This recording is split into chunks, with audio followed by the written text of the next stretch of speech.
Uncle Wiggily, Sweet Dreams from the Magic Wood. Written by Howard R. Garis. Narrated by Eden Giuliano and the Icon Players.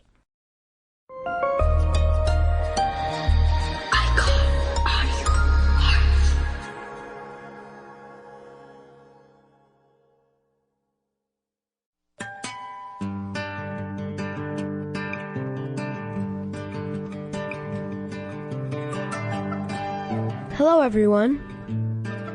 Even though I'm a kid, I understand how important the art of storytelling has always been.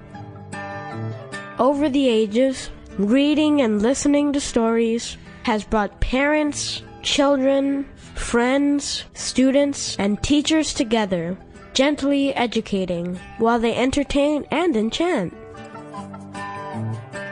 Hearing is the first step of learning. Stories, fables, and tall tales give us kids words to know by and grow by.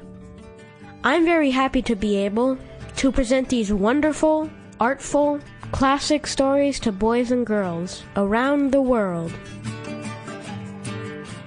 Welcome to the unparalleled magic of imagination, creativity, adventure, whimsy, and fun. My name is Eden, and I'm glad you're here. Nice to meet you. And now here's an original Icon audio production, just for you.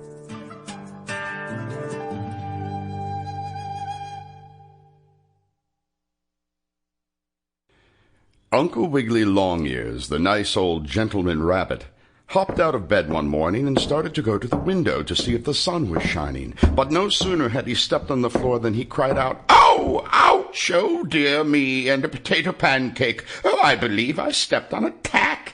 Sammie Littletail must have left it there. How careless of him!" Uncle Wiggily was an uncle to Sammie and Susie Littletail, the rabbit children, and also to Billy and Johnny Bushytail, the squirrel boys, and to Alice and Lulu and Jimmie Wibblewobble, the duck children. And I have written for you books about all of those characters. Now I thought I would write something just about Uncle Wiggily himself, though of course I'll tell you what all his nephews and nieces did too. Well, when Uncle Wiggily felt that sharp pain, he stood still for a moment and wondered what could have happened. "Yes, I'm almost sure it was a tack," he said. "I must pick it up so that no one else will step on it." So Uncle Wiggily looked on the floor, but there was no tack, only some crumbs from a sugar cookie that Susie Littletail had been eating the night before when her uncle had told her a bedtime story. "Oh, I know what it was. It must have been my rheumatism that gave me the pain," said the old rabbit gentleman as he looked for his red, white, and blue crutch striped like a barber pole. He found it under the bed, and then he managed to limp to the window. Surely enough, the sun was shining. "I'll certainly have to do something about this rheumatism," said Uncle Wiggily as he carefully shaved himself by the looking-glass. "I'll see Dr. Possum." So after breakfast, when Sammie and Susie had gone to school, Dr. Possum was telephoned for, and he was called to see Uncle Wiggily. Exclaimed the doctor, looking very wise. "You have rheumatism very bad, Mr. Longears."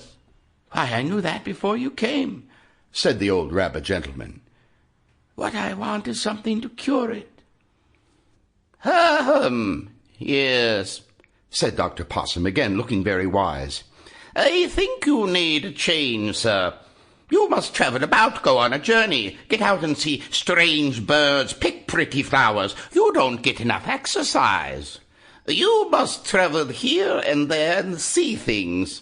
So the very next day, Uncle Wiggily started out with his crutch and his valise packed full of clean clothes and something in it to eat.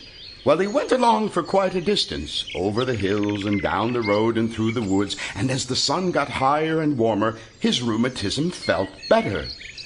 "I do believe Dr. Possum was right," said Uncle Wiggily. "Traveling is just the thing for me." And he felt so very jolly that he whistled a little tune about a peanut wagon which roasted lemonade and boiled and frizzled Easter eggs that Mrs. Cluck Cluck had laid. "Excuse me, where are you going?" suddenly asked a voice as Uncle Wiggily finished the tune. "I'm going to seek my fortune," replied Uncle Wiggily. "Who are you?" Sample complete. Ready to continue?